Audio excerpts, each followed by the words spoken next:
Welcome to the show, our hot list guest here on In Your City Show, JoAnn Houle. She is an artist and her collection is absolutely stunning, which has made the cover of both of our Chesterfield and our Clayton issue. Chesterfield City Lifestyle and the Clayton City Lifestyle. She has been able to be on the cover with two of her latest collections, which recently were just at Saks Fifth Avenue. And so she's with us here on the show today to talk about her butter knife collection. Hence the woman looking into her butter knife as she applies her lipstick. I guess it's kind of this has come out with our October issue. It's kind of fun because it's Halloween time, and there's almost obviously very much a costume effect with your art. I mean, she's wearing apples. I guess, is it a candy apple on a stick, or that's cherries? Cherries? Yeah. Okay. I called her cherry berry. Cherry berry. That's right. Yeah. I'm like, it looks like apples to me, doesn't it? Like a candy it could apple. Be, yeah, it totally it's could. Whatever you want it to be. Because that's what art does. Yep. And open air interpretation. Yeah, it's the expression that you get from. But yeah, so we were wild-eyed, and of course on the inside, which we're showing some of the actual artwork itself, because we put your story in all three magazines, and I should have probably had my finger on the page before I started looking for it, but there you are, and here's some of your artwork, which we'll have it on the screen here, where you can see a little bit better, but it's just incredible. We really enjoyed this article, each one unique, and of course Barbie is so popular right now. Hey Barbie. Hi Barbie. That was fun to be able to put that in there. So you do this collection. How long have you been painting? Are these drawings? How do you do your work? Those are charcoal and pastel drawings on newsprint paper, like newspaper paper, basically. Really? Yeah, so it's a nice medium because it has a toothy texture, so that when I use my charcoals on it, it kind of grabs it and pulls, like you can really feel it. It's a lot different than working on a smooth surface, and it just holds the charcoal so much better, and I can layer it up too, so it works really well. But I've been doing this since I was 10 years old. 10? Yeah, wow. I decided I wanted to be an artist when I was 10, and then I just never changed my mind. So I did everything art related I could through high school and junior high. I went on to get my B.F.A. from the University of North Dakota. And then I ended up moving here from there in 2006, and I started doing the St. Louis art scene about 2011 and doing shows and things around here, trying to immerse myself in that while running a shop with my husband. So yeah, you have what's the name of your shop? Shirt Kong. Shirt Kong. Yeah, that was actually down the street from where I used to live. Oh, really? And I've had some shirts done there. So it was such a small world. You just never know how someone's going to like come back, resurface into your life. And I used to, with another business I had some shirts made. Got Chocolate with the Chocolate Cafe, and your husband is who I'd met with it and made those shirts for business. And then here you are. I meet you now, as an artist. So you just like never know how it's gonna pan out with somebody that you from your past come back. Yeah, I know. People have come back from my past before, and I'm like, I didn't know we were going to meet up again like this. Yeah, isn't that something? Sometimes that's a good thing. Sometimes it's a... Hopefully it's a good thing. Yeah, this is a great thing. So you have your artwork at Saks. What kind of is that your first time where your art is displayed, at a place like that? That large of a scale, that many drawings together as a collection, to have 45 pieces that I created in about 6 months. Wow. Yeah, I found out in February that they asked me if I wanted to join and have a show this year. It would take me 6 months just to start thinking about what I'm going to paint. Yeah, well, that's why I also chose charcoal and pastel drawings, because I knew I've been doing them for so long. I knew that I could get enough work done to fill the space in the short amount of time, because they told me the show could be as early as July, but as late as December. So I knew I had to be ready by July while they were figuring out their schedule. As an artist, you know how writers get writer's block. As an artist, do you ever get anything like that, like artist block? I'm actually in it right now. Really? Because this show just came down. I'd been living in it all year since February, really, up until the end of September. And now they did ask me back for 2024. So now I have the chance to come up with a whole new collection. And so my brain is in that space right now, because if this is done, then what's next? What do I want to do next? And I'm always trying to pull like different tools from my toolbox and go in different directions and push myself to do something I haven't done before. So that's kind of where I'm at right now. I've noticed this collection. Oh, I'm sorry, Kelly, go ahead. No, I'm sure that you'll be inspired. I want to find out what inspired this look. Yeah, I noticed this collection is about, it's all about women. There's a lot. Mostly, yeah. Yeah, I should have included for more men, but I just So I was going where Kelly is. So what was the inspiration behind it? What were you watching somebody put on their lipstick? How does that happen? I found inspiration from Vogue magazine, Elle magazine, recent copies that were just coming out this year. I purposely got subscriptions just because their fashion and editorial photos are usually really cool, and they're on trend, which was fun. And then I also found interest from Pinterest, and I also have a John Galliano coffee table book, and it goes all the way back to the 90s, so I was pulling from there, and it was all different collections he's done, and so that's where Cherry Berry came from. She was one of his, and it was just really cool, exaggerated, almost kind of 30s, 40s vibe. But then he'd put on these giant eyebrows and fake moles on models, actually, paper ones, and tape them on when they'd walk the runway, so they almost look cartoony. So I was kind of drawn to that. Remember that as a kid with women, I'd see the fake moles on them. I go, why did you do that? Yeah, but Butter Knife Girl, this collection, when I was stumped in the beginning trying to figure it out, I came across I think it was on Pinterest, I found a photo of a lady that looked vintage putting the lipstick on with her knife. And so I did one version of her, and I was like, oh, she was too scary. She was the blonde one in the show, if you saw it. And she, her eyes were missing, it was too creepy.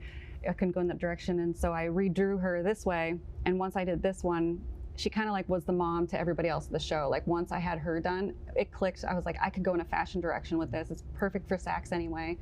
And then I could just pull from any photos I found inspo from anywhere, based, just what clicks with me particularly and what I thought would make a good drawing. Because usually I can look at a photo and I can tell if it's going to work for me or not. So that process isn't that hard. It's finding the photos. It's just coming across the ones that do click. Because you can really see that nostalgic, that retro, those different airs in your drawing with a boldness. I mean, there's almost a sense of, I'm not sure if I want her to, what she might do with that knife. Yeah.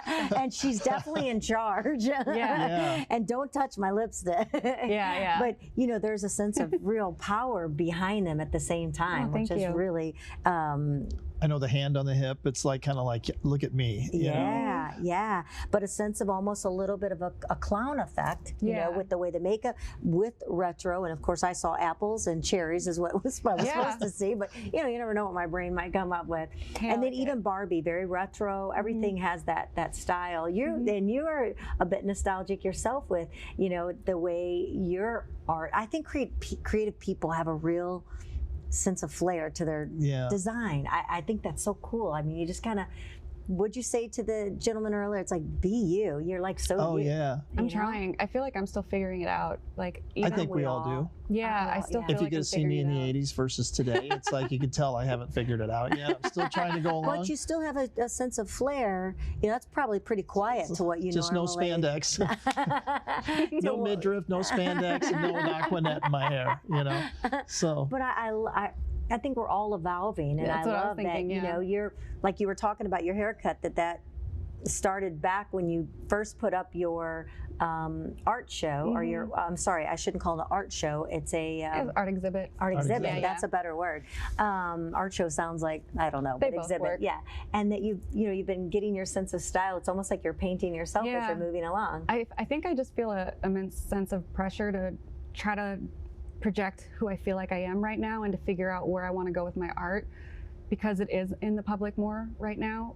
Before I didn't feel as much pressure, but right now I just kind of feel a little more pressure to figure out who I am, because I feel like I'm showing so many more people now my work and myself. But that can change. I'm a good chameleon. That can change to whatever. I'm a really good. I could show up tomorrow blonde with extensions and really long hair, and you probably wouldn't even recognize me. Which is so fun. I think we all do that. I definitely do. Yeah, so let me ask you a question about your art pieces. I always like to ask artists this question. So these are original pieces, right? And you only created one? So when you sell them, do you ever feel like you're giving away your child or something? You know what I mean? That you're giving something away you've created. Is that hard for you sometimes to do? Sometimes. Some of And is there certain pieces that you're more connected to than you are than others? usually the firstborns. So like she would be a firstborn, Yeah. for example, because she So glad we spawned the picked her rest. for the cover. Yeah, she spawned the rest of the show. That's why the show was just named after her, because everybody followed after. I have pieces that I've done. I work in phases. So if you look at the 10-year history on my Instagram page right now, you can see my pockets of style. Like you can see where Wow. where I've been interested in something, played it out for a while, and then I've stopped and I've moved on to something else. You can see, like Picasso did little like collections, like the Blue Period or whatever. I have periods of different style that I go through. So I usually keep one from each period.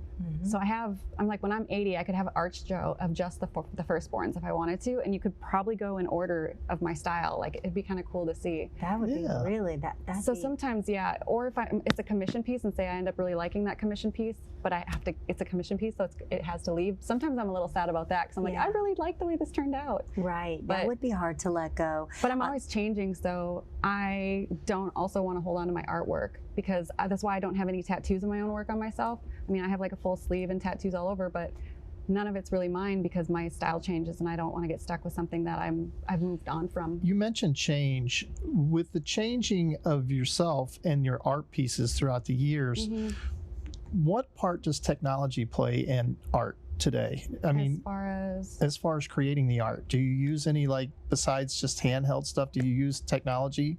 Is there anything such as iPads or anything that you create art? I have an iPad, yeah. Do you use that to create art with? That actually helped me with some of these because I would develop them. I start with the black charcoal first and build up my outlines and where I want everything and where I want it darker and stuff with that. And I save the color for last. But before I go to color, sometimes I don't know what I want to do because I can play so many options in my head. But it's better to just see it. So I will take a photograph of the piece and then bring it into my Procreate on my iPad, and I can change out the backgrounds, add any colors, hair, whatever I want. I can play with it unlimited then, and then go back to the actual That's drawing. helpful because if you go, that's not good, you just get delete. Well, with charcoal Instead of going through the work. yeah, with charcoal too, you can only erase so much before the paper gives way and you'll bust through. Yeah. Sure. So it's only forgiving for so long. So to have the unlimited amount of tries and Procreate on my iPad is really cool, actually. I was going to post some videos of me with some of the drawings from my show that I did do that with on my Instagram so people could see. Now, do you keep your artwork up? So did everything go, or do you still have pieces that you would want people to be able to take into their home? Yeah. Or so do you have a website then for them to go to be able to look at your artwork on what's available? Yeah, if you just go to JoAnnHoule.com, All right. that's my website, and it's linked to all my socials, but also there's a shop on there that you can click on, and you can go look around and see what I have currently for sale. Okay. So what's do you available. personally create for anything that somebody may want you to draw? Like they have something like, could you turn this into an art piece, or is it strictly what you're inspired to do? I'm always open to commissions. Okay. I've gotten good at knowing if it's something that's going to work out for me or not. So if it's a good fit, and then they kind of tell me what they want. If it's say it's a portrait or a pet portrait, then I can tell, looking at the portrait once I see their photograph, I can kind of tell how long it's going to take me to talk pricing and stuff. So I'm open to that also. Well, our bulldog is a female bulldog, so I want you to create a bulldog with a butter knife putting on lipstick. The butter knife bulldog. The butter knife bulldog. That'll probably be the top, piece at Saks next year. I'm sure of it. Well, we have appreciated JoAnn Houle, who has the Butter Knife Girl collection, which of course has inspired us to put it on the cover of the magazine and to write a feature on you. So if people want to get a hold of you, obviously they can go to your website for that, and then your next event then will be next year at Saks, but they can get a hold of you now for your work that you have. Yeah, there could be other events coming up before that too. And So you'll put those on your schedule I and always on put your it on my website. website. Perfect. Well, thank you for being our Hot List guest Thank today. you for having me. All right. JoAnn Houle, she is a fabulous artist, as you can see from her work. Take a look at her website and see if there's something there that inspires you. Thank you. Thanks.